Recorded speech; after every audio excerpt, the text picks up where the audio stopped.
Social media पर जैन समाज के सबसे लोकप्रिय जैन न्यूज चैनल महालक्ष्मी की ओर से जरा हट के करेंगे बात सादर जय श्री करते हैं शुरुआत। खास बात सुबह 8 बजे आपके पास कर रहे हैं। हम सब पढ़ चुके हैं, आपका हेडिंग क्या लिखा है। गजब की बात है कि कोई आदमी जैन मुनि के प्रवचन सुन के स्वर्गीय हो जाता है। ऐसा दुनिया में एक ही शख्स है जिसके बारे में आज बात कर रहे हैं कि वह जैन मुनि के 5 साल, अरे हमें तो उम्र गुजर गई लेकिन अभी तक हम अपनी सीढ़ी आगे नहीं बढ़ा पाए। ऐसे हमारे तरह बहुत से लोग हैं जैन भाई कि जो नहीं बढ़ पाए, पर उन्होंने करते करते 5 साल प्रवचन सुने जैन मुनि के और जैन संत के और हो गए स्वर्गीय। लेकिन स्वर्गीय होने के बाद दुनिया में एक ऐसा है जो संतों के प्रवचन सुन के स्वर्गीय हो जाता है और आज उसके 7 साल बाद भी जिंदा है। हैरानगी होती है आपको, ऐसा हो सकता है क्या? नहीं, पहले उनके पड़ोसी हैं लोकेंद्र जैन जी, जरा उनसे बात करते हैं। उनसे सुनिए 10 सेकंड 12 सेकंड में क्या कहते हैं वो। इनने जो कहा किया वो निश्चित रूप से इनके लिए अच्छा रहे। और स्वर्गीय का मतलब ये होता है कि चले गए लेकिन ये जाने वाले न रहे, ऐसा रहे। और सबके साथ सहयोगी इनका सहयोग और सबको इनका साथ इनका सहयोग मिलता रहे। कौन है, कहाँ के हैं, पहले ये तो परिचय मिल जाए। जी हाँ, गिरधारी लाल जजवानी जी हैं और मध्य प्रदेश के मंदसौर में रहते हैं। क्या कहा? स्वर्गीय रहते हैं, बस यही तो बात है। रिश्तेदार आए, रिश्तेदार छोड़ो, सबसे पहले पत्नी आई। देखा ड्राइंग रूम के अंदर तस्वीर लगी है उनकी पति महोदय की और उस पर लिखा हुआ है स्वर्गीय गिरधारी लाल जजवानी। फट होश उड़ गए, हाथ कांपने लगे, शरीर कांपने लगा। ये क्या बात है? सुबह देखा था और मैं लेट रही थी, लेट के उठ के आई हूं, तो ये कैसे हो गया कि तस्वीर भी टंग गई और उसके ऊपर स्वर्गीय लिख दिया गया। बहू को बुलाया, बहू को दिखाया, बहू के भी होश उड़ गए। बेटे को फोन किया वहां जाकर कि भैया क्या हो रहा है। जब तक बेटा समझता, इतने में पता चला कि वहां वो पतिदेव आ रहे हैं और मुस्कुरा रहे हैं आराम से, कारोबारी हैं, बिजनेसमैन हैं। बस ये क्या है? कुछ नहीं, ठीक है। वो मुस्कुराते रहे और पत्नी को समझाते रहे। पत्नी भी सत्संग करती है और पत्नी ने जब उनकी बात सुनी तो सीधा उनके हाथ थपथपा दिए। ठीक किया आपने। सोच सकते हो आप कैसा हो सकता है? पहले आप सुनिए उनसे ही कि उन्होंने ऐसा क्यों किया, जरा सुनेंगे आप गिरधारी लाल जजवानी से। सुनिए जरा। 8 बजे से 8:20 तक विजय रत्न सूरी महाराज साहब के अरिहंत चैनल पे प्रवचन सुनता हूँ। उन्होंने डेफिनेशन ऐसी करी कि जीते जी आदमी स्वर्ग जैसी जिंदगी जिए या स्वर्ग जैसे रह रहा है तो वो स्वर्गीय लिखा सकता है क्या?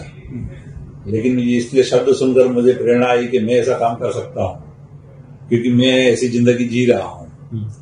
उनसे प्रेरणा लेकर मैंने ये तस्वीर। काऊ सेठ की कहानी बहुत रोचक है, बहुत रोचक है। सुना इनसे आपने क्यों स्वर्गीय लगाया? अपने आप ही लगा लिया, जिंदा रहते हुए लगा लिया। 7 साल से लगा हुआ है, सोचते हैं सब कुछ काम।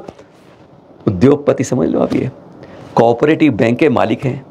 1989 में पहले पिपलिया जो है अंदर गांव में रहते थे, ये जनपद में मंदसौर के।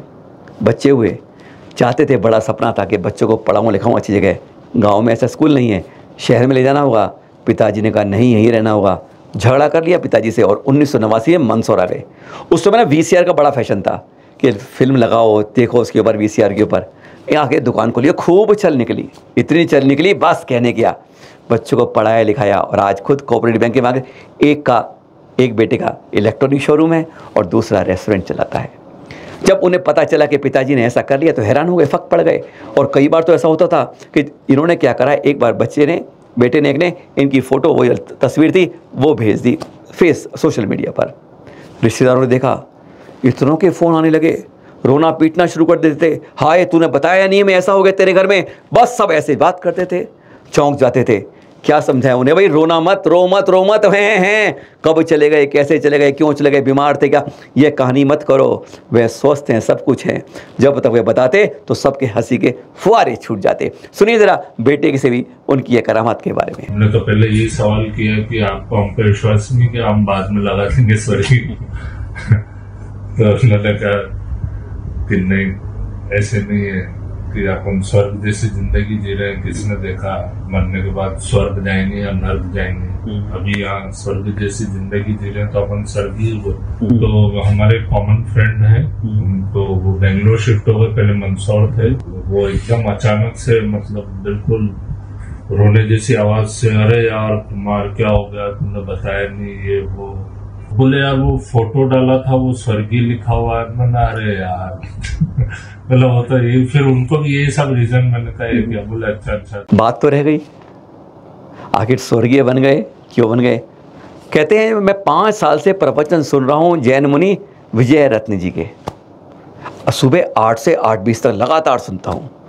उन्होंने एक बार सभा में कहा कि स्वर्गीय आप हो जाते हैं लोग मरने के बाद, लेकिन फिर बेटे ने भी कहा था पिताजी हम पे विश्वास करो, जब से सुना ना विश्वास करो, जब आपकी मृत्यु हो जाएगी तो हम आपके स्वर्गीय लगाएंगे। पर शायद पिताजी को विश्वास नहीं था उनके ऊपर, उन्होंने पहले ही स्वर्गीय लगा लिया। कहते हैं उन्होंने वहाँ पर प्रवचन में साधु ने पूछा था, जैन मुनि ने पूछा था सभा में, कोई है मरने के बाद तो सब स्वर्गीय हो जाते हैं, क्या किसी ने स्वर्ग को दिन में देखा है, इस जीवन में देखा है कि स्वर्ग को कैसे अनुभूत करता है? बस कहते वह वाक्य था जो मेरे अंदर उतर गया। मैं आज स्वर्ग के रूप में तो रहता हूँ, मेरा परिवार कितना खुशी है, मैं जीवन में कितना खुशी हूँ, जैसे आज इस धरा पर स्वर्ग का अनुभव कर रहा हूँ। तो फिर मैं क्यों स्वर्गीय नहीं हुआ? बस ये मन में आते ही इन्होंने 2017 के अंदर अपने आगे स्वर्गीय लगाने का संकल्प कर लिया। पर हिम्मत नहीं हो रही थी कि स्वर्गीय लगाऊं कैसे।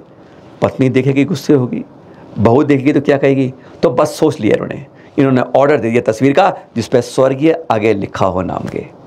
4 दिन में तस्वीर बनकर आ गई। अब लगाए कहाँ पर, कैसे लगाएं, ये बात मन में दिमाग कर रही थी। तो सोचा दोपहर को पत्नी और बहू सो जाते हैं, बस चुपचाप लगा के खिसक जाते हैं। इन्होंने तस्वीर ड्राइंग रूम में लगाई वह स्वर्गीय वाली और खिसक गए। और उसके बाद वही घटना हुई थी जो हमने आपको बताई थी। और आज ये इतने स्वर्गीय हमारे गिरधर लाल जी पूरे खुश होकर आज भी जीवन यापन कर रहे हैं। है ना रोचक बात? जैन मुनि की प्रभावना से दिल बदल जाते हैं, मन बदल जाते हैं। हम कब आगे सीढ़ी चढ़ेंगे? भावना भाई आगे बढ़िए। सादर जय जय।